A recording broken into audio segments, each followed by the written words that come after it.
Bien, buenos días. Venimos hoy a presentar a este personaje, Francesco de Ficcoloni, con un título que puede parecer sorprendente, dado que este tipo de instrumentos, los tubos triples, pues pese a que existen en el folclore sardo desde el siglo VII-VIII a.C., pues no constan fuentes hasta más de 1000 años después. Las fuentes que constan después, hasta un total de 14, incluyendo esta figurilla que acabo de citar, igualmente prosiguen hasta el siglo XIII y después tampoco tenemos registros históricos. La conferencia forma parte de un ciclo de 3. En la primera se dedicó a los tubos dobles, aulos dobles grecorromanos, pero específicamente a aquellos disímiles. Este era el título de la conferencia. Es decir, aquellas representaciones, enseñamos un total de unas 40-50 fuentes, mosaicos, algunas pinturas de Pompeya y vasos y todo tipo de registros iconográficos, pero escogimos solo aquellas fuentes en las que o bien los tubos eran disímiles, o bien las manos eran dispares, o bien ambas cosas, tubos disímiles y manos dispares. Esta fue la primera.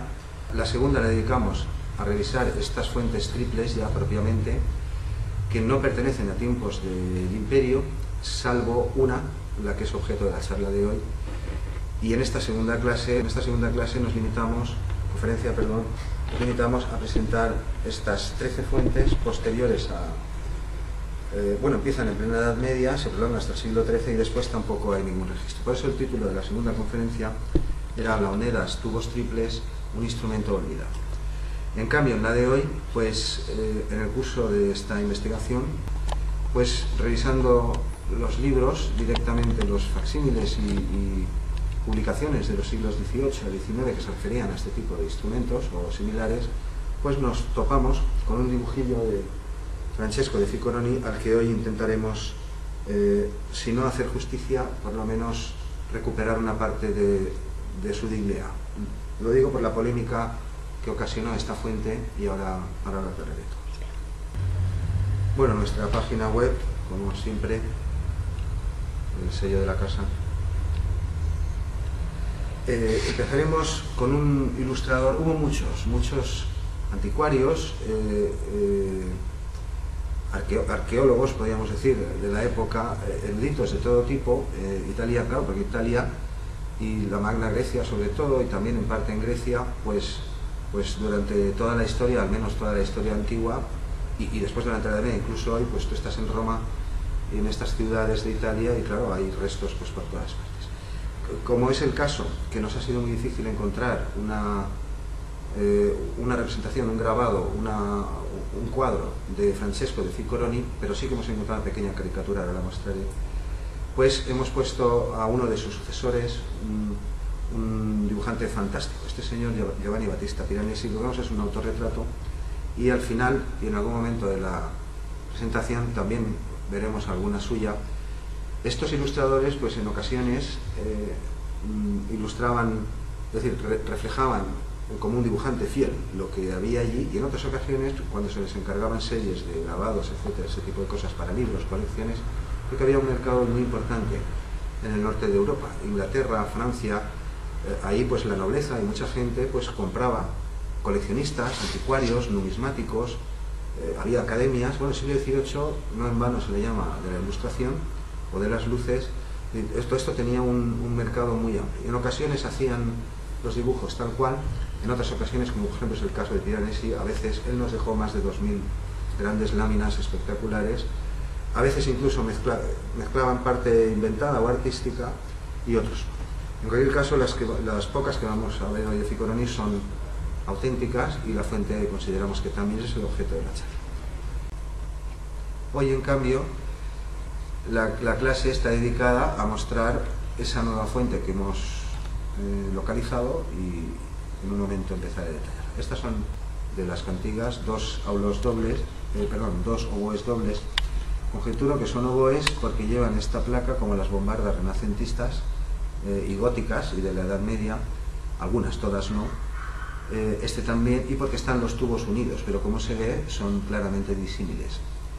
Mientras que a estos los he llamado aulos antes, pese a que son cónicos, el aulós clásico era cilíndrico, cañas dobles, dos cañas dobles, pero los tubos cilíndricos, pero como la diferencia es obvia, estos no llevan placa y además están separados, pues yo los he llamado aulós. Y estas son las dos flautas dobles, la pareja que acabo de citar.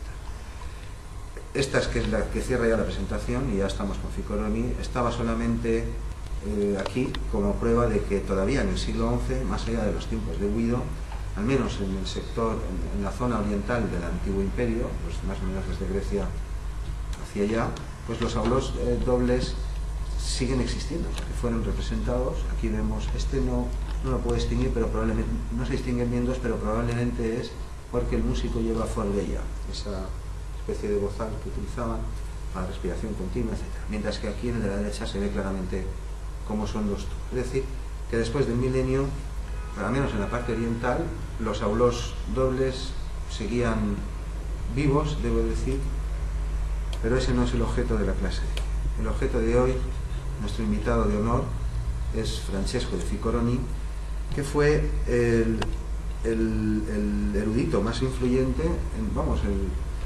el más manda, decimos en lengua vulgar, la persona más importante durante más de 50 años en Roma, en todo el área de Roma y todos sus alrededores, en recuperación de restos arqueológicos. De hecho, el dibujo no es de Piranesi, como he citado al principio.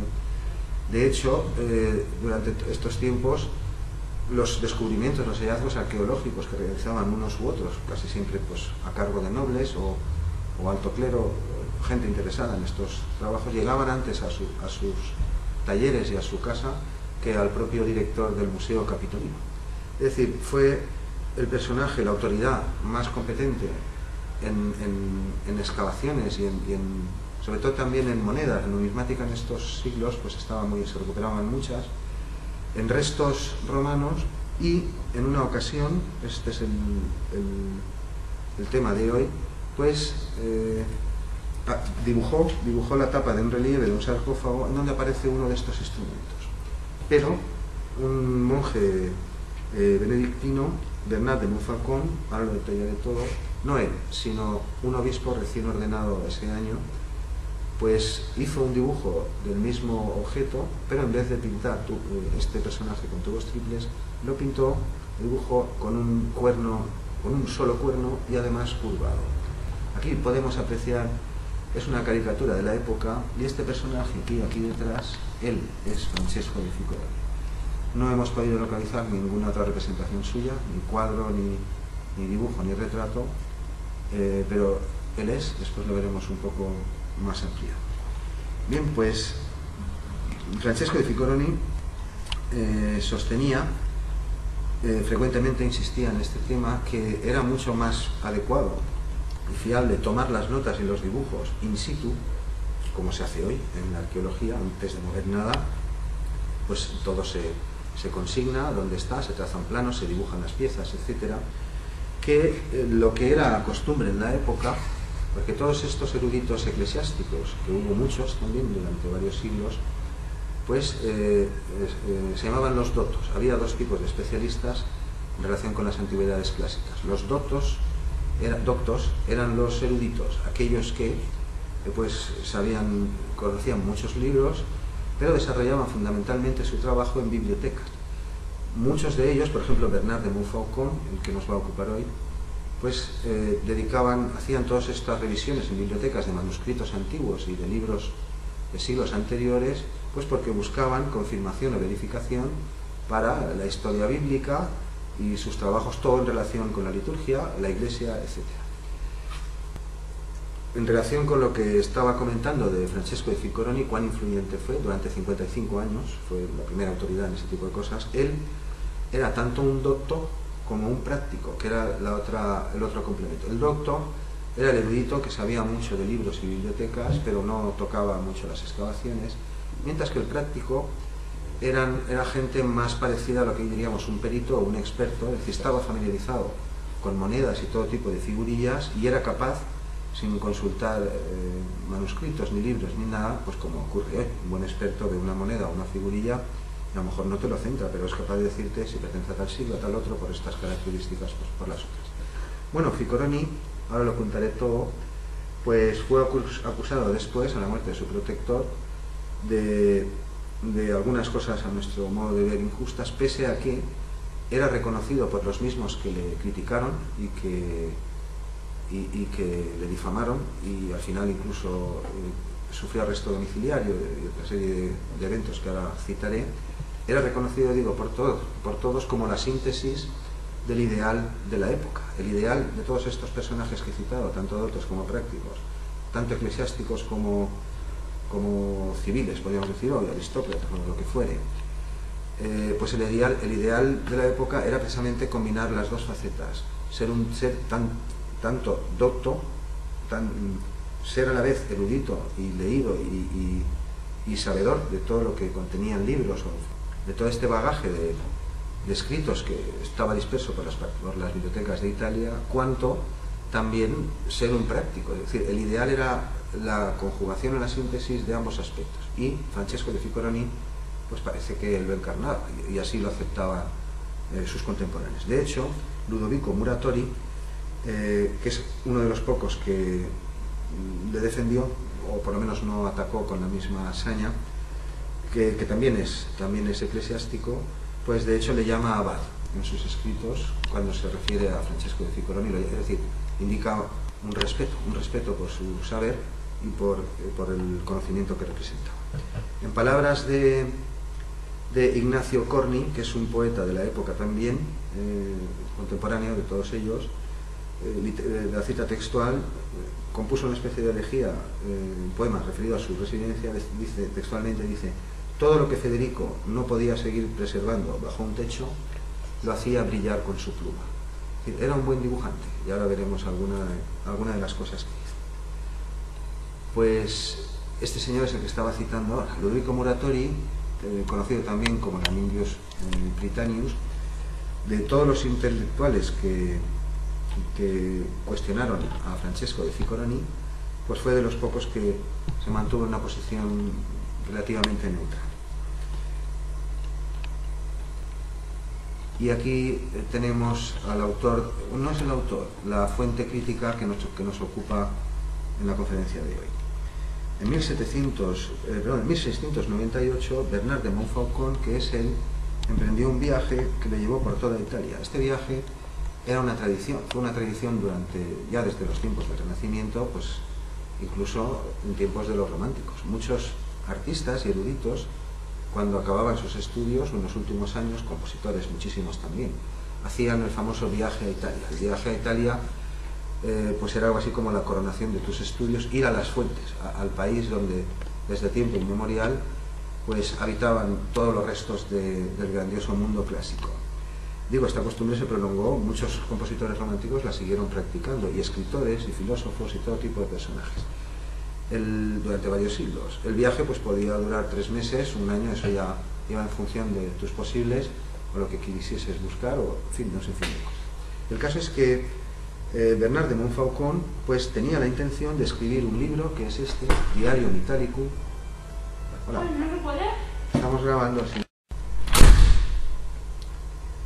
El caso es que Bernard de Montfaucon emprendió este viaje.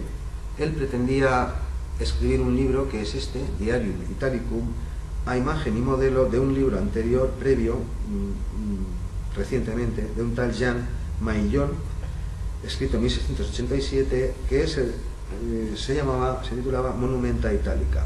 El propósito de redactar estos libros a cargo de los doctos, muchísimos de ellos eclesiásticos, pues era siempre, como he citado antes, con propósitos filológicos, para verificar textos o citas de otros escritos, de otros tratados, siempre en torno a problemas pues, de ellos, de la liturgia, de sus textos cristianos, de la patrística antigua, la historia de la Iglesia.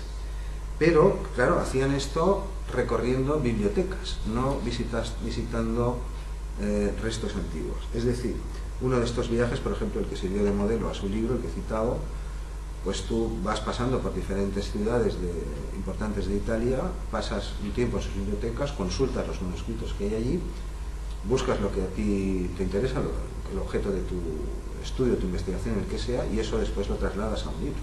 Y esto es lo que hizo Bernard de Montfaucon. Bueno, fue un personaje ciertamente importante. Pertenecía a la abadía de Saint-Germain-des-Prés, pero que es la sede central de los benedictinos en Francia en estos tiempos. Pero fue el procurador general de la orden ante el mismo Papa. En Roma el viaje les llevó por diferentes ciudades, duró 3 años, desde 1698 a 1701. Estuvieron en Milán, en Módena, en Venecia, Rávena, en Bolonia, en Florencia, en Monte Cassino, y por fin acabaron en Roma, donde por uno de sus libros, el dato consta en una de sus biografías contemporánea, pocos años después de su muerte, dice que se detuvo el tiempo suficiente allí en Roma para contemplar le cose più curiose. Ahora aclararemos después qué puede significar esto. Lo que quiero decir es que, bueno, el dibujo que él incluyó al final de su libro, él pues hizo el trabajo del docto. Recogió las fuentes que le interesaban, las compiló en un libro, pero al final añadió 3-4 páginas que había escrito un obispo recién ordenado en marzo de ese mismo año, 1702, se llamaba Filipo de la Torre, que era amigo suyo y que de hecho fue su protector o su acompañante durante buena parte del viaje. Es decir, en 1702, y este es el objeto del texto, pues Bernard de Montfaucon, de vuelta ya en París, antes de que se descubriera el sarcófago que voy a mostrar, él abandonó Roma antes de que el sarcófago apareciera, meses antes. Consta en su vuelta a la orden, donde ya pasó toda su vida hasta el final, ya no volvió a salir Saint-Germain-des-Prés, de París. Es decir, que el texto tuvo que serle remitido cuando él ya no estaba en Roma por el obispo, porque el sarcófago se descubrió meses después de que él vuelve a Roma, según consta de forma autógrafa por el propio Filipo de la Torre, obispo. La cuestión es que él volvió a París con los materiales que había recopilado. Evidentemente no podía tener el dibujo del sarcófago en ese momento porque no se había hallado, y compuso su libro. Y cuando Filipo de la Torre, antes de que se editara, pues tuvo que remitirle el texto, y él lo incluyó al final de su publicación. Es decir, al final de este libro aparecen en 4 páginas un relato de descubrimiento de este sarcófago y también un dibujo a cargo del obispo. Él es Francesco de Ficcoroni, que 7 años después de la publicación del libro de Montfaucon publicó su propio libro, como se puede observar por el título, Observaciones de Francisco de Ficcoroni sobre la antigüedad romana, descrita en el diario itálico de Bernard de Montfaucon. Es decir, se suponía, o se supone, no lo ponemos en duda, que muchos de estos libros que escribían los doctos también tenían como fin, además de documentar sus búsquedas, pues editar materiales inéditos, que no existían más que manuscritos o copiados en algunas bibliotecas, y difundirlos. Pero nuestro amigo Francesco de Ficcoroni, en este libro, lo que cuestionó fueron bastantes cosas. Es decir, acusó directamente a Bernard de Montfaucon, no de la autoría del dibujo, porque allí consta quién lo ha hecho, Filipo de la Torre, pero sí de lo que en italiano se dice inattendibilità, es decir, falta de fiabilidad. En parte por eso, por este dibujo que además lo reprodujo. Es decir, el libro de Montfaucon no incluye más que ese dibujo al final, el del obispo, y los otros tienen pues a lo mejor 8 o 10 dibujillos que hay por dentro del libro, son pequeñas monedas, detalles que no tienen ninguna relevancia. Y Francesco Ficcoroni hizo lo mismo, publicó un libro en donde repasaba secuencialmente todas las afirmaciones de Bernard de Montfaucon, que en su opinión no cumplían este criterio, o bien corresponder a piezas inéditas, como es el caso del dibujo que nos ocupa, o bien estaban mal interpretadas, como por ejemplo la datación del sarcófago. Según el obispo, el amigo de Montfaucon, el autor del dibujo y de la descripción que publica Montfaucon, pues el sarcófago correspondía a los tiempos de Constantino en adelante. Pero, según Francesco de Ficcoroni, este personaje de la Torre había interpretado mal los símbolos que portaban los difuntos representados en el lateral del sarcófago, y además apoyándose en los restos que contenía, que eran incinerados con una tela de linóleo que se usaba en la época, de amianto que se usaba en la época, unas bolsas. Es decir, la cremación no era parte del rito cristiano. Los cristianos enterraban a sus muertos, bueno, los depositaban en las catacumbas de cuerpo entero, de cuerpo presente, porque afirmaban que en algún momento llegaría el juicio final y Dios resucitaría a los muertos, al menos a los suyos. Esta era una afirmación que rompía la cabeza, como hablamos en la calle, de muchos paganos de entonces, pero en cualquier caso, las prácticas de incineración probablemente son anteriores a Constantino, porque los cristianos no se incineraban, conservaban sus cuerpos intactos. Es decir, que acusó a ambos, especialmente a la autoridad que publicaba el libro, que era una autoridad.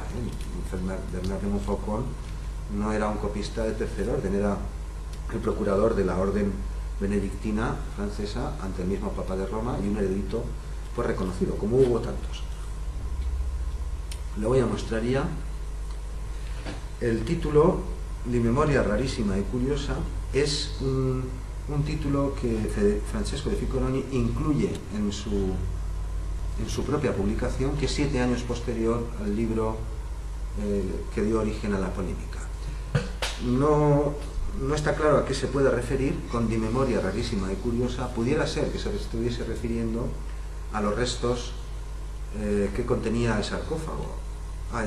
Es Montfaucon, aquí lo tenemos, ahora vuelvo atrás. Podría referirse a los restos que contenía el sarcófago.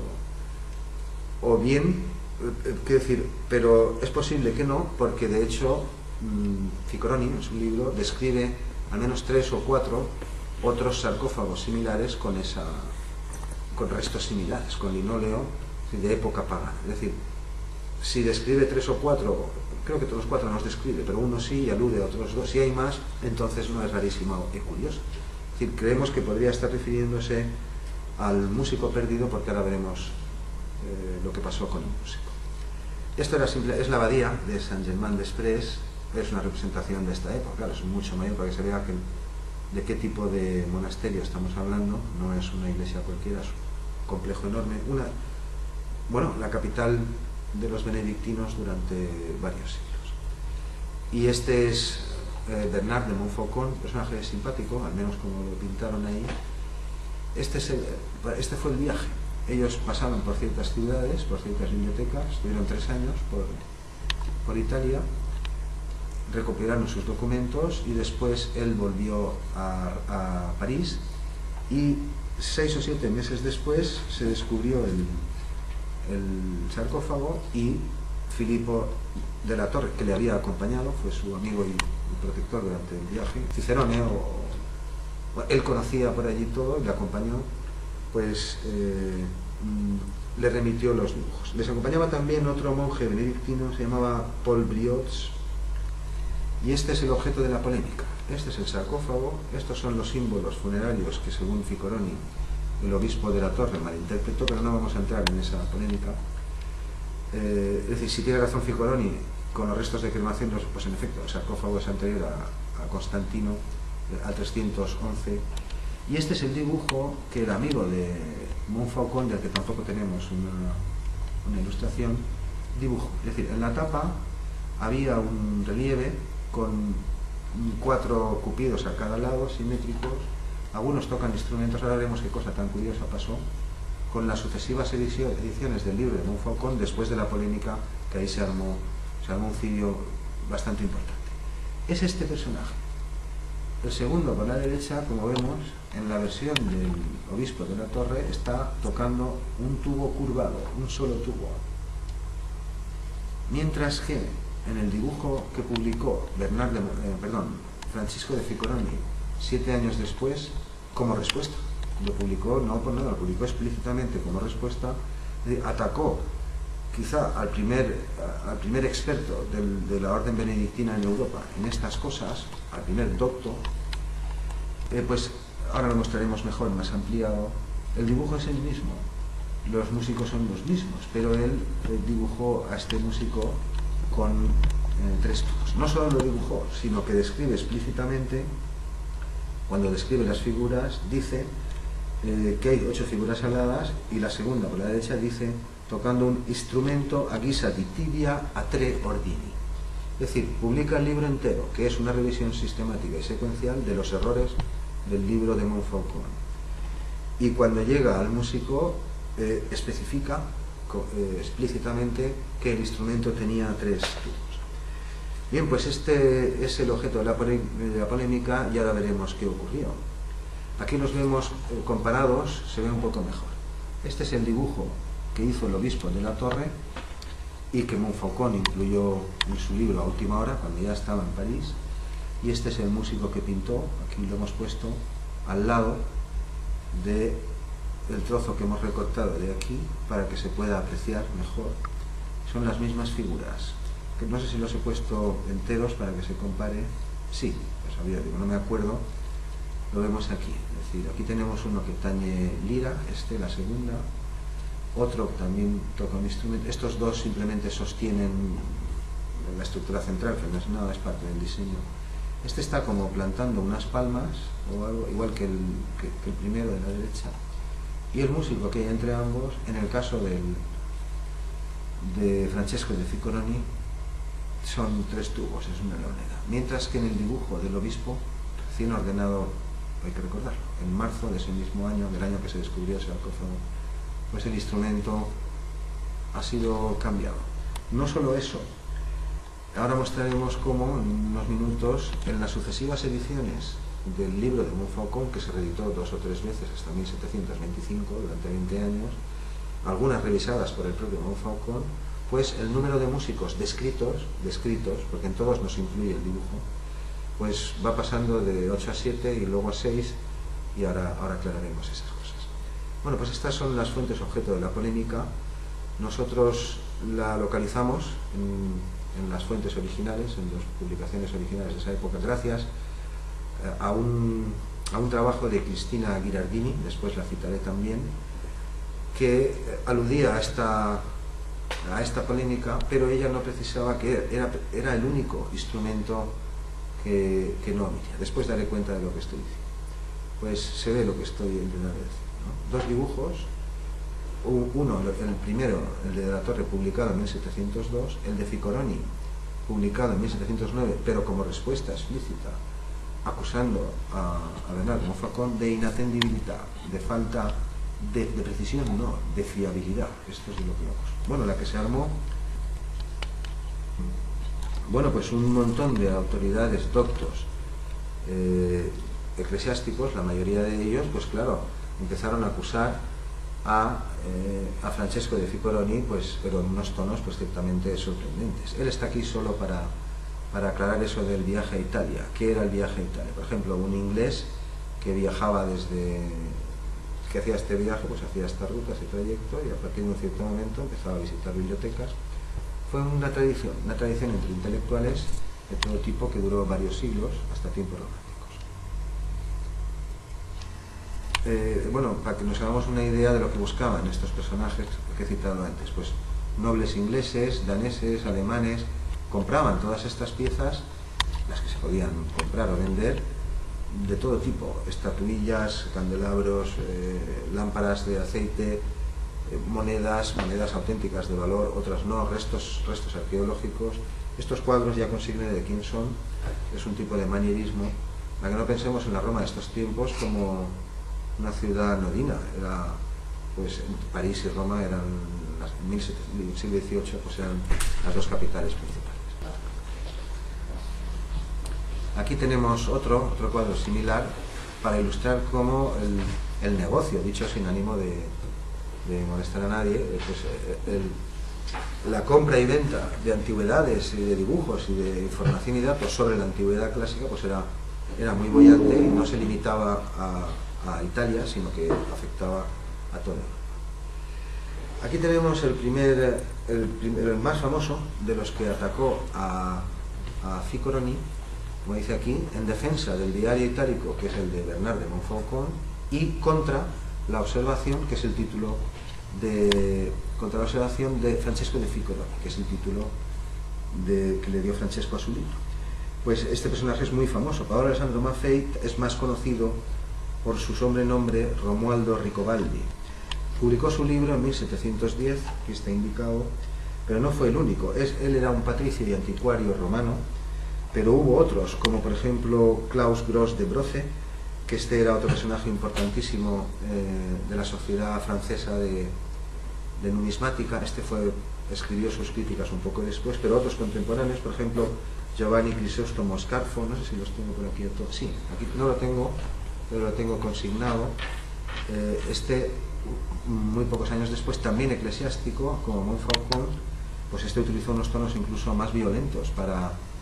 Ahora veremos qué argumentos utilizaron para decir que el dibujo de Ficcoroni no era correcto, es decir, del que dibujó Roma durante 50 años no era correcto, mientras que el que visitaba bibliotecas y se dedicaba a otras cosas sí que era correcto. Aquí están los datos, no recordaba que había puesto aquí. Él es un poco posterior, posterior, quiero decir, en el momento que publica su alegato, pues miembro de la Real Academia de Pintura y Escultura de Francia, de la Royal Society, un personaje muy importante. Crisóstomo Scarfo incluso con tonos más violentos. Bueno, la polémica, todos se pusieron a favor, defendiendo el trabajo de Montfaucon, y uno de los principales argumentos que usaban unos y otros, por ejemplo, el famoso Maffei, Ricobaldi, que cómo se podía prestar crédito al dibujo de un humilde anticuario romano, que era Ficcoroni, que no era no procedía de la aristocracia. Era una persona pues no de baja extracción, su padre creo que era artesano o algo así, y con el tiempo se especializó en esto. Pero este era el argumento como de más peso, que cómo se podía dar crédito antes a un humilde anticuario romano, ignorando todo lo demás, que a un aristocrático monje benedictino. Y con eso pues ya podemos empezar a hacernos una idea de por qué Derroteros prosiguió la polémica. Bueno, solo estoy citando a los principales. Mucha gente tomó partido, opinó, y fue un tema de debate tan importante, llegó a convertirse en tan... Los personajes que intervenían eran tan relevantes, insistían tanto en que Bernard de Montfaucon había sido injustamente criticado o atacado, incluso, claro, acusado de falta de fiabilidad, que al final tuvo que intervenir la Sagrada Congregación del Índice. En 1714, que por eso está en rojo aquí, intervino la Sagrada Congregación del Índice. La Sagrada Congregación del Índice fue una especie de comisión eclesiástica que se constituyó para para actualizar y ir consignando la famosa relación de libros prohibidos, que se conoce con el nombre de Index Librorum Prohibitorum. Después del Concilio de Trento, aunque antes ya se había publicado una edición anterior a cargo de Enrique VIII en 1529, antes de que rompiera con Roma, de que se extendiera el protestantismo, Enrique VIII ya había compilado, ordenado elaborar una lista de libros que no debían leerse, ni publicarse, ni venderse. Pero en cualquier caso, a partir del Concilio de Trento en estos tiempos, 1545, era una ciudad imperial libre, igual que Venecia, lo fue durante mucho tiempo, es decir, que no pertenecía política ni administrativamente a ningún poder del entorno, regida por un príncipe obispo. Bueno, ahí al final se celebró el famoso concilio, no vamos a abundar en eso aquí, y a consecuencia del concilio, por ejemplo, en la Sorbona de París, un poco antes también se había publicado un índice parecido de libros franceses, en el caso de Inglaterra de libros ingleses, pero a partir del Concilio de Trento pues se constituyó este índice, Index Librorum Prohibitorum, que ya afectaba no solo a los libros de un país u otro, sino a los libros de todo el orbe cristiano. Se hicieron, como dato lo digo, se editaron pues más de 40 ediciones del libro durante los siglos sucesivos, la última en 1948, que se dice pronto, y fue por fin suprimido por Pablo VI en 1966. Es decir, la congregación del Santo Oficio, la Santa Inquisición, eso estoy diciendo, tuvo que intervenir en la polémica, que ya duraba en este momento pues 7 años y se prolongó, para zanjar el asunto, y que Ficcoroni no siguió escribiendo al respecto, pero unos y otros, si no un erudito italiano o otro monje benedictino, y si no uno más famoso en el tercer orden, pues seguían publicando libelos y escritos. Tuvo que intervenir la Santa Inquisición a través de la Sagrada Congregación del Índice, que era quienes custodiaban y actualizaban estos listados de libros prohibidos, amenazando a Francesco de Ficoroni y a Alessandro Maffei, a este señor que acabamos de ver, Alessandro Maffei, Ricobaldi, que les iba a incluir a los dos, o sea, el de Montfaucon no, el libro objeto de la polémica, que se supone que el que estaba diciendo Ficoroni, que ese dibujo no era lo que habían encontrado allí, ni tampoco de la época que decía el obispo que era, ese no, pero el de Francesco de Ficoroni y el de uno de sus críticos, tampoco el libro más violento. El que utilizó todos los más violentos fue este. Pero esto es lo que dijo la Santa Congregación, que o uno de los dos, o los dos, retiraban ciertas partes ofensivas de unos contra otros, o les metía a los dos en el índice y esos libros no se volvían a editar. De hecho, en las publicaciones, en las reediciones posteriores, Ficoroni no intervino en eso, pero en las reediciones posteriores del libro de la defensa que hizo Maffei del libro de Montfaucon en contra de Ficoroni, pues en efecto faltan las páginas 48 a 51. Es decir, que parece que uno de los dos, Maffei, pues achantó y dijo, vale, yo las retiro, y en eso quedó la cosa.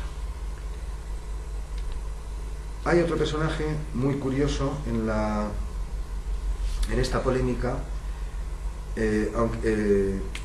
aunque publica su trabajo, esta referencia está en uno de sus libros unos años después, que es Filippo Bonanni. Filippo Bonanni es otro de estos eclesiásticos eruditos que nos dejó unos dibujos deliciosos, son estos de aquí, de muchos instrumentos musicales. Esto es lo que hacían también muchos en la época, abstraían la imagen que querían dibujar de su soporte original, pues a lo mejor en un gran sarcófago o en un cofre o en una pared había ciertas figuras, pues la moneda o la figura que ellos querían representar, pues la pintaban en el aire, sin más, o bien, como hacía frecuentemente Bonanni, pues ponía esos instrumentos, esos objetos en manos de contemporáneos de su propia época, como he citado al principio. Se mezclaba a veces el reflejo fiel o científico con un cierto componente artístico. Filippo Bonanni está aquí a cuento de lo siguiente. Bueno, la polémica estaba comentando antes, pero siguió hasta 1725. Ahora mostraré también qué tiene de curioso las reediciones posteriores de Montfaucon, pero hasta la última reedición del libro de Montfaucon en inglés, que fue en 1725, es decir, 23 años después de su publicación original, pues 2 años antes, en 1723, Bonanni había aludido también al sarcófago. En uno de sus libros, que creo que no está editado, nosotros hemos consultado el facsímil original, en uno de sus libros, casualmente, claro, él no pudo estar ignorante de la polémica, porque la polémica duró 20 años, afectó al anticuario más famoso de Roma durante medio siglo, y Roma no era cualquier ciudad, era el centro de todo, afectó quizá al loto más importante del benedictino, también uno de los más famosos de toda Europa. Se implicaron personajes de primer orden durante un par de décadas y Bonanni pues no podía estar ajeno a la polémica. De hecho, pues en una de sus páginas se refiere al sarcófago. No sabemos si cuando lo describe, esto no lo hemos podido comprobar y ya veremos en el año que viene si podemos, pues vamos a profundizar en este tema, claro. No sabemos si cuando lo describe lo está haciendo a partir del relieve original, hay que pensar que sí. O según qué, porque sus palabras son las siguientes. Dice, es decir, este personaje sí que se refiere tanto al músico como al instrumento, porque el músico, ahora lo comentaré que todavía no he aludido a esa cuestión, en las descripciones sucesivas es omitido. Es decir, cuando se publica el dibujo aparece cambiado, pero en la descripción verbal que acompaña el dibujo se describen 7 cúpidos, no 8, e incluso en la reedición posterior 6. Sin embargo, Bonanni, cuando alude a este sarcófago, dice que estaba totalmente articulado, congiunte. Es decir, congiunte significa que en cualquier caso había 2 tubos. Esto es lo que hay que entender. Es decir, conjunto, un tubo curvado no es conjunto, no es articulado. Independientemente, lo que dice también parece ser que dice, esto es lo que dice Bonanni, que el instrumento tenía 2 tubos, pero que su forma verdadera no era apreciable. También hay que tener en cuenta que él está escribiendo esto 15 años después de que la polémica está en danza. Pero en cualquier caso sus palabras son esas, y esto es lo que hay lo relevante ahora no es si se podía apreciar bien, sino o si lo describía a partir de uno u otro, sino que sus palabras dicen que no era un solo tubo. Bonanni dice que eran dos tubos, al menos dos tubos totalmente articulados, congiunte dice, que es lo que significa. Es decir, que el otro dibujo que representa un tubo no puede ser. Y este es el asunto crítico con estas dos fuentes que están admitidas como que están en conflicto. Incluso ha llegado a publicar, por ejemplo, Cristina Ghirardini, pues que la ausencia de conocimientos sobre el mundo clásico en estos tiempos, que no es comparable al de hoy, pues pudo inducir a los anticuarios a error, pero ella parece sugerir que el que se pudo confundir no es Bernard de Montfaucon, sino el que llevaba toda su vida metido en esos fregos. Bueno, esto es lo que ocurrió. Resulta que en 1702 Bernard de Montfaucon, ya de vuelta en París, meses después de que se descubre el sarcófago, recibe el texto y el dibujo de su amigo de la Torre, y incluye este dibujo. Estas son las páginas finales del Tratado de Montfaucon. Incluye el dibujo, pero cuando describe a los músicos y a los angelitos que hay aquí, bueno, ángeles si consideramos que fuera cristiano, cupidos si consideramos que es de tiempos anteriores a Constantino, pero es decir, presenta un dibujo con 8 figuras, pero en la descripción solo aparecen 7 figuras, y casualmente, pues podría utilizar otras palabras, pero lo voy a dejar así, casualmente o por algún azar desconocido, precisamente esta es la que no describe. 9 años después se reedita la primera edición inglesa, pero, como dice aquí, sin dibujo. Es decir, en este libro no se incluye el dibujo, pero el texto que describe las figuras, en vez de describir 7 músicos, como se había hecho en la edición original, ahora describe 6, es decir, ha desaparecido otro músico. Estos dos de aquí los subsume como uno que toca un arpa, es decir, dice que uno toca lira y otro toca cítara. Esto decía en la edición original, refiriéndose a estos dos, y este no lo cita. Mientras que 9 años después, en la edición inglesa, no publican el dibujo, y en la descripción, en vez de describir ni 8 ni 7, pues ahora uno menos. Estos dos aparecen solo aludidos como un arpa. Es decir, que ya tenemos 2 omisiones, y posteriormente, casi 14 años después, en la segunda edición inglesa, 2 años después de Bonanni, el que acabamos de ver, que ya andaba diciendo que eran 2 tubos articulados, porque Bonanni, para aclarar esto, lo compara arbitrariamente, porque no dicen que se basa con otro aulos. Es decir, como hay otros dibujos similares en otras partes de otro aulos, pero no sabemos por qué lo compara con otro. En cualquier caso hay que quedarse con eso. No era un tubo el que salía de la boca del intérprete, como pretenden Montfaucon y sus defensores, sino al menos 2, que es lo que dice Bonanni. Pues 13, casi 14 años después de la edición de 1711, sí que se incluye ahora el dibujo, pero la enumeración de músicos que aparece esta, que está doblemente alterada, no la original de 1711. Es decir, que en este caso, en este y en este, incluyen el dibujo, pero que evidentemente tiene 8, ahí no hay nada que objetar. Pero cuando describen las figuras, omiten un músico, precisamente este, y 22 o 23 años después, en esta edición, vuelven a incluir el dibujo y mantienen la descripción doblemente alterada de la edición de 1711, que en vez de describir 8 ni 7, pues describe 6.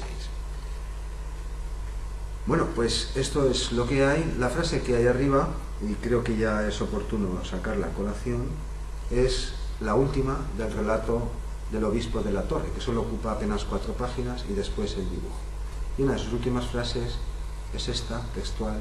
Le dice a su amigo Bernard de Montfaucon, suponemos que, porque le envía, evidentemente le envía su aportación, su ensayo, corto ensayo a París, le dice lo siguiente: esto es cuanto pude observar por encima, pues no tuve tiempo para ser más exacto.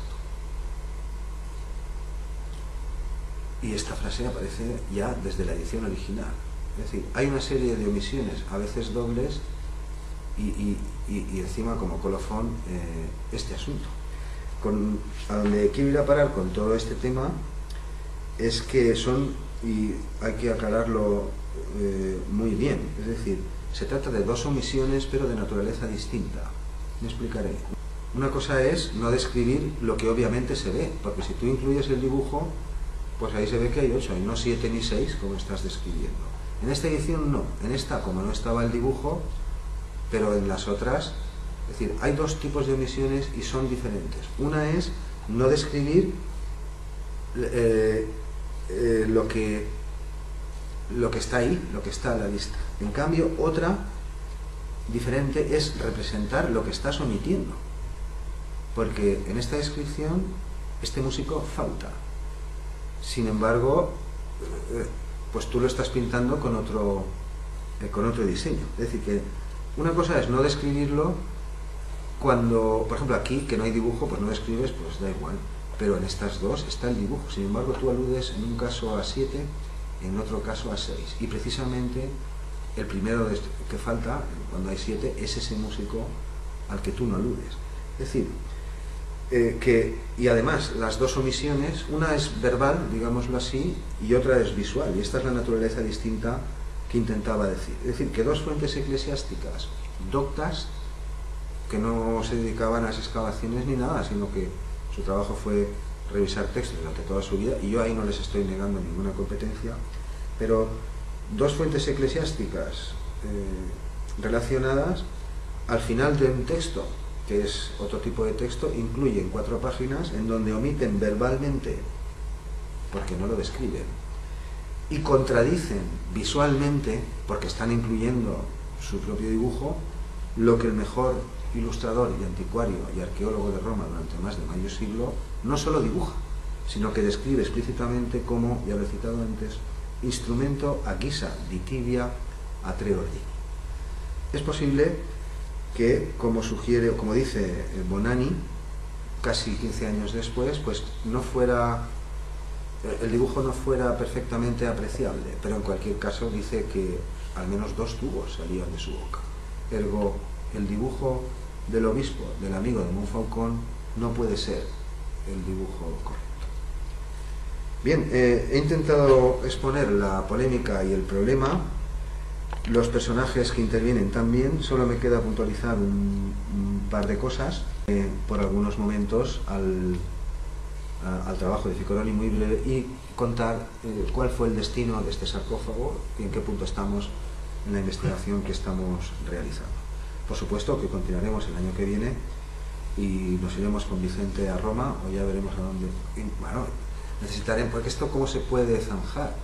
Es obvio que durante esos 20 años en Roma el sarcófago no fue mostrado al público.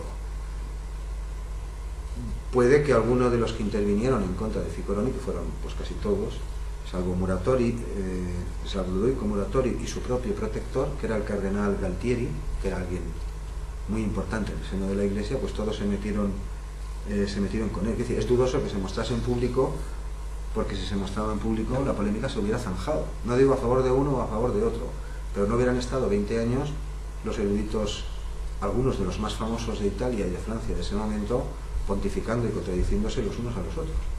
De modo que es dudoso que se intentase hacer luz sobre el objeto, pues para zanjar el problema. El objeto, el sarcófago, probablemente no fue nunca mostrado en público. Es más, Ficcoloni, en su publicación de 1709, afirma que lo dibujó in situ, es decir, antes de retirarlo del Panteón, que lo dibujó in situ y en presencia de su primer propietario. El destino de este es su protector, el cardenal Filippo Antonio Gualdiero, nuncio apostólico del Vaticano en la corte del Rey Sol, te digo nada, ordenado cardenal por el propio Papa, bueno, esto es habitual, arzobispo de Todi, cardenal protector de Escocia e Inglaterra, comendador de la Orden del Espíritu Santo, abad de Saint-Rémy, también en Francia, en la misma que, bueno, un personaje de primer orden. Pues bien, a la muerte de su protector, ahí es cuando empezaron verdaderamente los problemas para Ficcoloni. Es decir, mientras su protector vivió, la polémica prosiguió, unos y otros escribieron a favor o en contra, Intervino el mismo Santo Oficio a través del índice oficial, amenazó, tomaron nota los amenazados, y uno de ellos, no precisamente Ficoroni, sino de los que le negaban la autenticidad a su dibujo, retiró las páginas ofensivas, y a la muerte de Filippo Antonio Gualtiero, ahí es donde empezaron los problemas para nuestro amigo.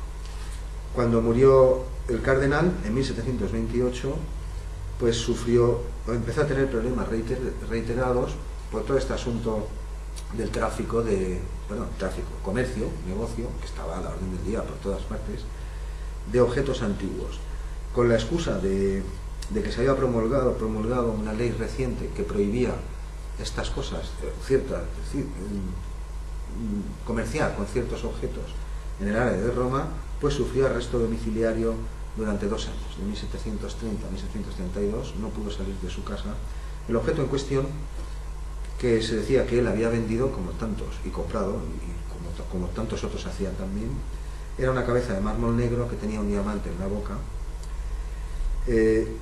2 años después del arresto domiciliario, pues el propio Ficoroni, ya muerto su protector, solicitó la intervención de este cardenal, arzobispo de Bolonia, para Lambertini, probablemente porque tenía buena relación con Gualtieri. Por cierto, papa después, Lambertini fue el papa Benedicto XIV, unos años después, y al cabo de 3 años de que Lambertini, o los hilos que pudo mover Ficoroni, pues hicieran su trabajo, pues al final se le impuso una multa muy elevada, considerable, y ahí fue absuelto. Tampoco se acabó ahí el asunto. También fue acusado de alterar sus dibujos con objeto de atraer clientes ingleses para comprar ese tipo de cosas. Bueno, alterar sus dibujos, ya he explicado lo que era. Publicó un tratado sobre máscaras del teatro, que es el tema de fondo que hay en esta polémica, pero ya lo aclararé en otro momento. Pues porque había hecho eso, había dibujado las máscaras que aparecían, que eran teatrales, en diferentes relieves, en diferentes objetos, y las había dibujado como si encuentras una moneda incrustada o en una pieza, pues no dibujas todo, sino dibujas la... Es decir, hizo lo que era habitual hacer en muchos de estos anticuarios, como hemos mostrado algunos, pero no le valió. Por ejemplo, Bonanni, ya lo he citado, él repetidamente ponía estos objetos, sobre todo instrumentos, en manos de nobles o eclesiásticos u otros anticuarios como él. Bueno, no son representaciones fieles, pero lo representaba en manos de personajes contemporáneos. Bien, pues al final pagando 2 años de arresto, pero esto ya años después de la polémica. Es decir, la polémica parece que había quedado zanjada en torno a 1725 o algo así, que es cuando se publica la última edición en inglés de Bernard de Montfaucon. De hecho, esa última edición, que sí que incluye el dibujo, pero solo 6 angelitos o cupidos descritos, pues fue revisada por el propio Montfaucon, revisada y anotada. Y después de todo lo que había llovido, pues así siguieron las cosas. Bien, quería mostrar también como curiosidad, puesto que, bueno, sí que hablamos de gaitas un momentillo en la introducción de la última conferencia, para mostrar que este instrumento es el mismo, o prácticamente. Es decir, en un caso hay bolsa que permite insuflar, en el otro caso es la respiración continua, que ya les vimos cómo lo hacían. Pero tengo aquí uno muy curioso, que es una combinación de las dos cosas. Lo digo porque gaitas en el mundo grecorromano, claro que hubo. Todo este trabajo, este ciclo de conferencias que hemos hecho, pues al final, ya llevamos meses con esto, nos lo ha publicado, y doy las gracias desde aquí también a Enrique Tellez, la revista Quodlibet, de especialización musical, de la Universidad de Alcalá de Henares. De hecho, nos publicó uno ya el año pasado, ese solo lo firmaba yo, en donde se revisaban las fuentes conocidas de laúdes grecorromanas, hasta un total de 33, 15 del periodo helenístico y el resto, hasta 33, 18, todas anteriores al siglo III, en sarcófagos romanos. Después tampoco constan apenas. Nos publicó ese, parece que gustó. Bueno, doy las gracias también a todo el equipo editorial de la revista, donde está Antonio Gallego, también llegó a ser profesor mío en tiempos, y a todos les agradezco que nos hayan publicado este trabajo. Y este año, como les gustó, parece que les gustó, pues les preparamos otra publicación en donde hemos revisado todos los ejemplares que existen, las referencias literarias de gaitas, hasta los tiempos de Constantino, o poco más, y en una segunda parte los tubos triples, objetos de la clase de la semana de hace un par de semanas. Como era muy largo, pues nos propuso dividirlo en dos, de modo que la primera parte, la que incluye las gaitas, ya está editado, se puede consultar en la biblioteca, en el número 58 de Quod-Libet. Y la segunda parte, que es donde se muestran estas 14 fuentes, todas las existentes, pues está en prensa, y en el número 60 de Quod-Libet pues aparecerá. Probablemente se presentarán en el centro también esos dos números de la revista, si no este curso el que viene. Pero antes de mostrar el lugar original donde se descubrió, que es este, pues debo decir cuál fue el destino conocido de este objeto. Es decir, el hallazgo se produjo en este mausoleo. Esta es la vía Prenestina, ahora pasaremos por aquí en un vídeo. Este es el mausoleo, no era el único sarcófago que contenía, había más, y durante estos siglos pues se fueron exhumando, retirando. Del resto de sarcófagos que había, pues no nos hemos molestado en buscar ni su destino, ni porque no afectan a la polémica que es el objeto de este trabajo. Pero, en cualquier caso, cuando fue descubierto, en 1702, que es cuando el obispo de la Torre firma su carta y se la remite después a Montfaucon en París, pues estaba en la propiedad de Domenico Cavallini y después del conde Buonaccorsi.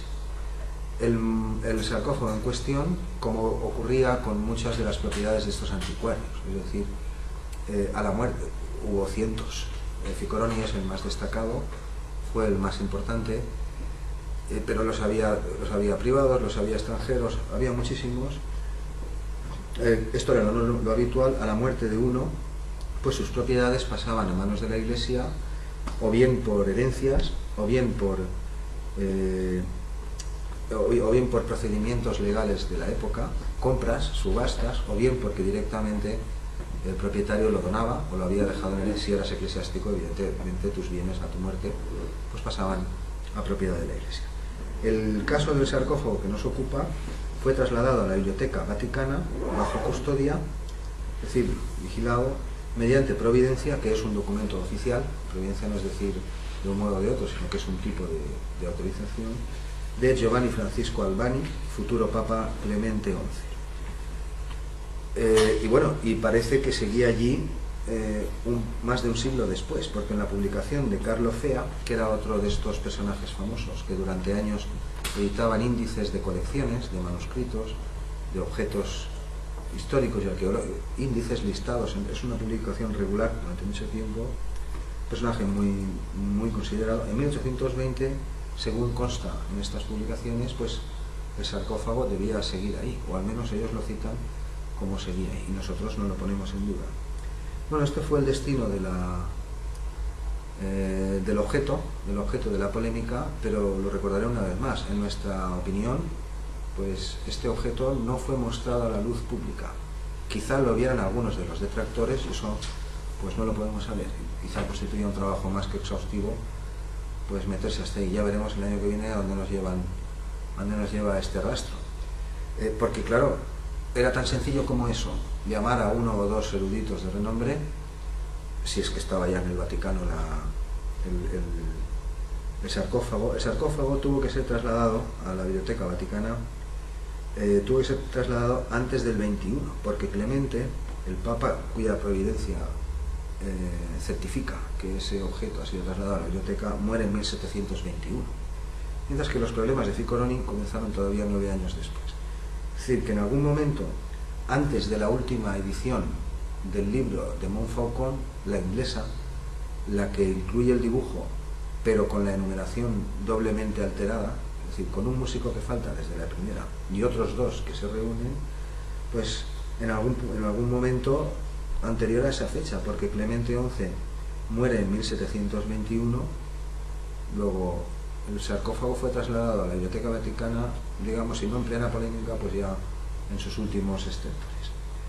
El tema está expuesto, solo me queda cerrarlo, hacer las conclusiones, que son muy breves, porque todo ha sido ya expuesto. He indicado que el procedimiento habitual de los doctos de la época, durante un par de siglos, Cierto, Descartes ya había publicado su discurso del método y el racionalismo pues había empezado a ocupar Europa y las ciencias pues estaban depurando, se estaban limpiando, pero pues esto era una tradición y es cierto que a fines filológicos, si se trata de verificar citas, tratados, referencias y etimologías, pues es lícito buscar en bibliotecas, pero claro, a la hora de representar lo que hoy llamamos ruinas arqueológicas o fuentes arqueológicas, pues evidentemente el trabajo no puede basarse en bibliotecas. Lo digo a cuenta de lo siguiente. John Winkelmann, una de las mayores autoridades de finales del siglo XIX y principios del siglo XX, por no decir uno de los mayores en todos estos temas, pues entre otras nos ha dejado esta frase, y lo voy a leer y a citar textualmente para que no se ponga en boca nuestra, que nosotros concretamente contra Montfaucon pues poco podemos tener. El hombre pues probablemente se limitó a incluir el manuscrito que el otro le había enviado, que era su amigo, que le había acompañado durante un par de años por Italia y le había ayudado, y al fin y al cabo hacían el mismo trabajo. Pues si mi amigo me envía a cabo de los meses que yo ya me he ido allí un dibujo de lo que se ha encontrado allí, pues yo le doy crédito y yo lo publico. Es decir, que a quien habría que atribuir mala intención pues es quizá no a Montfaucon, sino al obispo de la Torre. Digo esto a cuenta de que una de las observaciones que hizo Maffei, el primero de los primeros que hemos visto, el famoso Ricobaldi, cuando publica su libro Apología del Diario Italicum contra Francesco de Ficcoloni, etc., pues el hombre, Maffei, cita él literalmente con sus palabras, describe al músico tocando 3 tubos. Es decir, que cuando defiende al benedictino frente a Ficcoloni, dice textualmente, dice que el músico tenía 3 tubos y dice a continuación que hace eso como concesión al dibujo de Monseñor Ficcoloni, es decir, lo está escribiendo a partir del dibujo de Ficcoloni y dice que esto lo hace como concesión, es decir, interviene en la polémica, ataca una vez más a la voz más autorizada de Roma, pero cuando describe el objeto principal del litigio, dice que lo describe a partir del dibujo de Ficcoloni y cita textualmente 3 tubos, es decir, parece que está prestando crédito a que el dibujo de Ficcoloni es el auténtico, pese a que todo lo demás porque no fue lo único que criticó Ficcoloni en su libro, del libro de Montfaucon, lo revisó de principio a fin y en el mismo orden secuencial que iban apareciendo los errores que él consideraba, pues los fue contestando. Esto era lo último que aparecía en el dibujo, y en el libro de Ficcoloni él hace lo mismo, es lo último, lo que deja para el final, y ahí es donde incluye su propio dibujo, que afirma que lo hizo in situ en el año del descubrimiento y en presencia de su propietario. Yo creo que es sintomático varias de las cosas que hemos ido mencionando, que parecen matices, pequeños detalles que vistos aisladamente no tienen más importancia, como el comentario del propio Maffei. Dice que al fin y al cabo para justificar, dice que al fin y al cabo la diferencia entre ambos dibujos es poca y que el obispo no tenía mala intención. Yo no sé en este momento si se refería al obispo que dibujó el relieve o al propio Bernard de Montfaucon, que creo que no era obispo, pero claro, en cualquier caso, pues la mala intención, ya estamos intentando aclarar aquí las cosas, no es de Ficcoloni, que se arriesgó 7 años después a publicar sus propios trabajos, describiendo explícitamente las cosas y acusando punto por punto en lo que era inexacto. Por ejemplo, algunos de los trabajos que se habían incluido como inéditos en el libro de Montfaucon no lo eran, habían sido publicados antes. Es un asunto muy curioso, es decir, tenemos la alusión de Bonani, que dice que eran 2 tubos, ergo el dibujo de la torre no puede ser. Tenemos la alusión del mismo Maffei, que los describe como 3 tubos, solo que a partir del dibujo de Ficcoloni como concesión, dice al señor, es decir, una prueba del respeto que se le tenía y de la autoridad que tenía. Y por cerrar, como resumen del asunto, pues en primer lugar los procedimientos habituales de los doctos, que ya lo hemos aclarado, que era pues revisar manuscritos y dibujos, y a cuenta de eso pues voy a citar la frase de Winkelmann, la mayor autoridad en estos temas hasta mitad del siglo pasado. Dice Winkelmann: Montfaucon, habiendo compilado su trabajo a distancia de los tesoros del arte antiguo, los contempló con ojos ajenos y formó sus opiniones a partir de grabados y dibujos, a través de los cuales fue conducido a graves errores. Dicho sea esto y en público, en descargo de Francesco de Ficcoroni. En segundo lugar, Ghirardini, la autora a la que hemos citado y a la cual agradecemos la calidad de sus dibujos, pues en sus trabajos localizamos las dos fuentes contradictorias, pero que en nuestra opinión no son contradictorias. Es decir, lo contradictorio y lo realmente sorprendente es que dos fuentes eclesiásticas reunidas al final de un libro, que es un compendio de escritos inéditos revisados en bibliotecas, pues omitan verbalmente y contradigan visualmente, porque el dibujo no es el mismo. En un caso son tres y en otro es uno, lo que Ficcoroni insiste por escrito. Es decir, que a quien habría que atribuir una interpretación errónea de fuentes, digamos, poco visibles, porque si tiene razón Bonanni, no era apreciable el asunto, pues esto solo se podría saber viendo la pieza original, claro. Si está deteriorada por el tiempo y no se puede confirmar si son dos o tres, pues eso, viendo el original, es fácil de comprobar. ¿Por qué en tiempos esto no se hizo?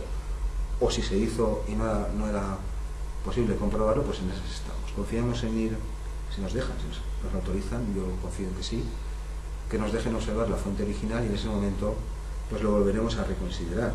Pero en cualquier caso, a quien hay que atribuir la confusión respecto a las fuentes antiguas no es al mayor experto en estas cosas, sino a un obispo de la Torre, o bien por razones desconocidas, o bien por cuestiones relacionadas con la presunta monofonía pagana, que es lo que estamos discutiendo en estas clases y en otras que ya hemos grabado, y por eso presentamos esta fuente como la única que pueda existir entre la primera fuente conocida, que es la figurilla etifálica de Itiri, en Cerdeña, siglo VIII a.C., y las primeras representaciones de los monjes pictos que tenemos después, que son el 7-8 después de Cristo.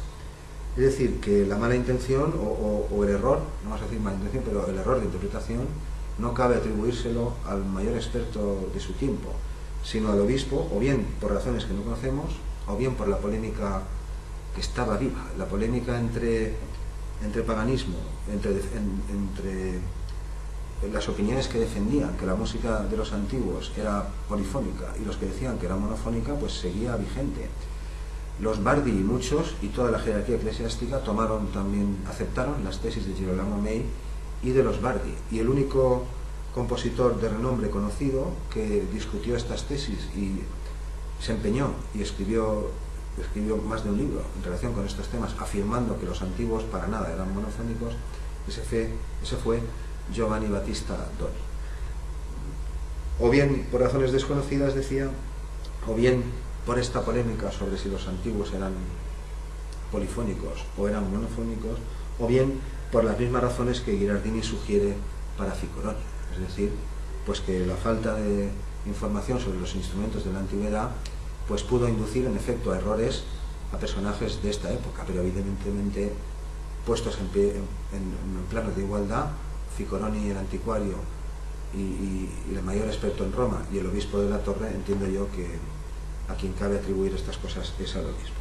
Es decir, que tenemos omisiones reiteradas durante 3 ediciones e incluso aumentadas, o no sé qué decir, disminuidas. Tenemos también las concesiones de Maffei, que para describir el objeto de la polémica lo hace según el dibujo de Ficcoroni, no cita el relieve original, y dice que son 3 tubos. Tenemos la observación de Bonanni, que no sabemos si está describiendo el tema viendo la fuente original, pero que en cualquier caso dice que son 2 tubos, y solo esto por sí ya invalida todo lo que quiera decir Montfaucon y de la Torre. Y por último, y como colofón, pues tenemos la propia expresión del obispo de la Torre al final de sus 4 páginas. Dice: esto es todo cuanto pude observar, porque no tenía más tiempo. Bien, pues el problema está expuesto. Para cerrarlo, tengo aquí una cita de Muratori, porque Muratori ha aparecido aquí vinculado a estos temas, pero también es un erudito conocido de los músicos, de los musicólogos, porque en la época tuvo mucha relación con esto. Y el texto que voy a leer, y con esto acabo, pues tiene relación con la actitud que durante siglos mantuvo la jerarquía eclesiástica. Cuando digo durante siglos, es durante muchos siglos, frente a estas polémicas. Es decir, la presunta monofonía de los paganos, que nosotros afirmamos que fue polifonía o multifonía, como se quiera llamar, se desarrollaba sobre todo alrededor del ambiente teatral. Los teatros, durante el mundo clásico, en tiempos de Grecia y después durante el Imperio, por todo el Mediterráneo también, pues estuvieron por doquier. Tenemos 1000 ciudades identificadas, probablemente hay otras 1000 o más debajo de las actuales ciudades. Todas contaban con al menos un teatro, algunas con 2 y hasta con 3, en el norte de África, el Egipto tolemaico, Roma, muchos sitios. En casi todas también un odeón, es decir, un pequeño edificio similar al teatro, pero techado para espectáculos musicales. Todo esto era parte de la dotación que el imperio daba a una ciudad cuando alcanzaba el rango de colonia o de municipio. Cuando alcanzabas ese rango y te lo concedían oficialmente, o bien el Estado lo financiaban ellos, completar todas las instalaciones básicas de una ciudad, o bien algún rico del lugar, pues lo completaba. Lo que quiero decir es que hubo una red de teatros enorme por todo el Mediterráneo, hasta en Bactria, allá casi en la India, hay teatros, y en ellos es donde se representaban este tipo de espectáculos, es decir, tragedias, comedias, espectáculos dramático-musicales. Digo, la actitud de los primeros padres cristianos, y sobre todo después de Constantino, a partir de Ambrosio en adelante, pues fue abiertamente hostil contra el teatro. Los teatros fueron desmantelados, sus piedras vendidas como canteras para otras construcciones, incluso en ocasiones como canteras de cal, si se podía desmenuzar, si era caliza. Se utilizaron incluso como establos, incluso como prostíbulos. Decía, no solo los músicos, sino cualquier profesional relacionado con el mundo del teatro. Por ejemplo, el taquillero o los que limpiaban.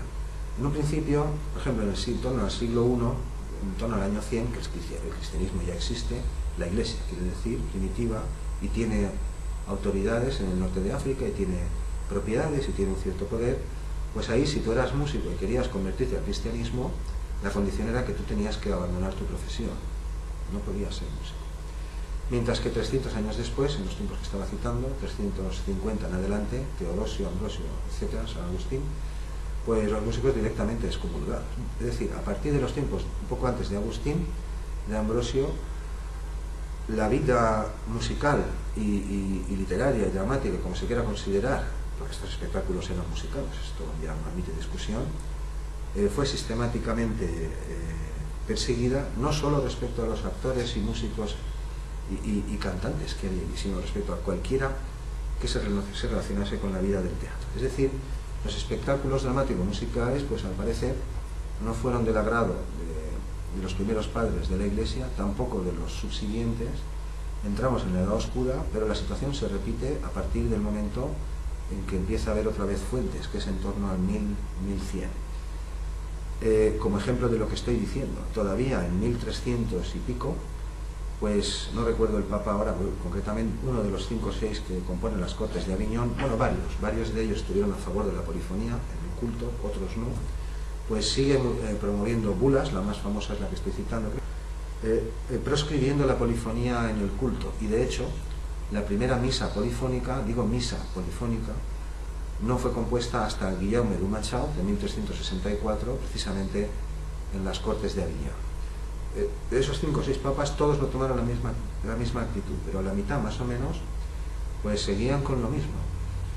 Que la polifonía y sobre todo la música del teatro, que ya empezaban a ver estas cosas, pues eso era pecado en estado puro y tenía que ser desterrado. La polémica prosiguió y durante 1500 y 1600 y 1700, que es donde estamos ahora, pues se desplegaba en términos de la música antigua y la nueva música. Siempre se utilizaba este tipo de terminología. Esta es la primera y segunda práctica de los renacentistas, pero también es la nueva música de los racionalistas y también es la polémica que nos ocupa. Es decir, la situación siempre se resume en lo siguiente. Hay un estilo antiguo que es venerable, que es el eclesiástico, que respeta la verticalidad, que respeta la proporción y el cálculo, y hay un estilo nuevo que introduce muchas variaciones, muchas licencias, instrumentos, semitonos, recitativos, es decir, que se altera de algún modo la estabilidad y la unidad inmemorial de lo que consagra la tradición. Lo que estoy describiendo suena mucho a Platón, porque en efecto está diciendo las mismas cosas que Platón.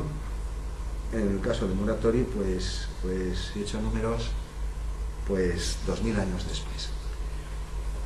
Como muestra de que esta actitud recursiva, porque esta polémica, insisto, aunque no la puedo detallar, ocurrió con el Ars Nova, ocurrió con la Camerata Bardi, ocurrió entre los defensores de una música antigua vinculada más a estas prácticas que he citado y lo que hacen los músicos de hoy en día, que es de lo que se quejaba Platón, e incluso en los tiempos propios de los que estamos hablando. Las palabras de Muratori son las siguientes, y con esto acabo. Un placer la audiencia, y así no necesito después decir las tonterías que siempre digo al final. Cito a Muratori también porque, ya lo he dicho al comienzo, fue una de las escasas voces que, aunque no tomó abierto partido por Ficcoroni, no se mojó del todo en la polémica, pues le llamaba abad, le reconocía sus méritos, y no solo él, muchos eruditos después de su muerte reconocieron sus méritos. Fue nombrado miembro emérito de la Sociedad Real de Londres. Es decir, que su talento y su valía no se discutían, de hecho encarnaba el ideal de la época, tener el saber de un doctor, los conocimientos de un doctor y los conocimientos de un práctico. Pero a sus detractores esto no les valía como argumento, y en cambio ponían por delante el hecho de que él no era de procedencia aristocrática, mientras que Bernat de Montfaucon sí. Pues las palabras de Ludovico Muratori son estas: en lo que se refiere a la música de los dramas modernos, no creo que a nadie se le ocurra que ésta tenga alguna semejanza con la música antigua, la cual era completamente seria y científica.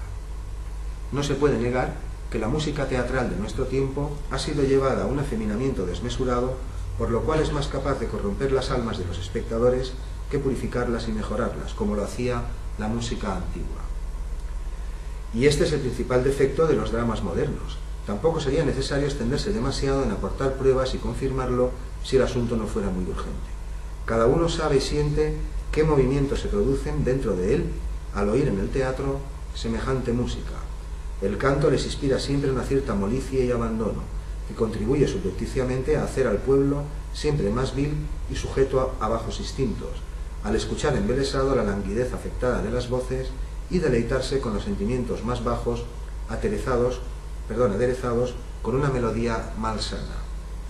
Y prosigue: venga después este afeminamiento del abuso de las corcheas y semicorcheas y de las notas más pequeñas, por las cuales se rompe la gravedad del canto, o nazca de las voces de los recitados, los cuales, o bien por naturaleza o por profesión, son casi todos afeminados, y por consiguiente inspiran demasiada ternura y debilidad en el espíritu de los espectadores, o proceda del empleo de las arietas en los dramas, los cuales despiertan un placer desmesurado en quienes los escuchan, o de los versos que a menudo tienen poca decencia, por no decir mucha lascivia, o la introducción de los cantantes en los teatros, o también por todas estas razones juntas.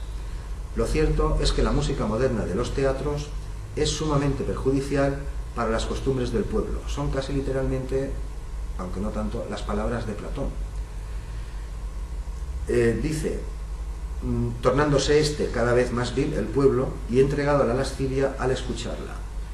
Ya no se estudia aquel arte que, como afirmó Quintiliano es del siglo II después de Cristo, y lo atestiguan todos los escritores antiguos, dice él, se está refiriendo a fuentes probablemente cristianas, porque de la época clásica no hay, que rechazaban estas cosas, es decir, a fuentes hostiles.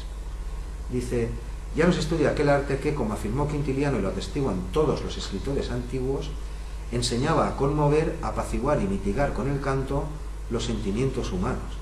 Y dice: todo el interés en la música del teatro, la que está criticando, todo el interés se pone en deleitar al oído, y el pésimo gusto de la época no soporta aquellos dramas donde la música no sea muy alegre, blanda y tierna. Pero asistiremos todavía a tiempos más sabios, así lo espero yo, que reformarán la música y le devolverán su grandeza y aquel justo decoro que tanto necesitaba para proporcionar un sano placer. Se someterán los celosos pastores de la Iglesia de Dios, que tantas veces han rechazado la música, que de los teatros ha penetrado con atrevimiento en los sagrados templos y donde bajo el manto de una devoción respetuosa no han adornado, sino contaminado la seriedad de las divinas alabanzas, especialmente algunos poemas sacros que se llaman oratorios. Pues bien, yo creo que está todo dicho y en futuras sesiones completaremos este problema.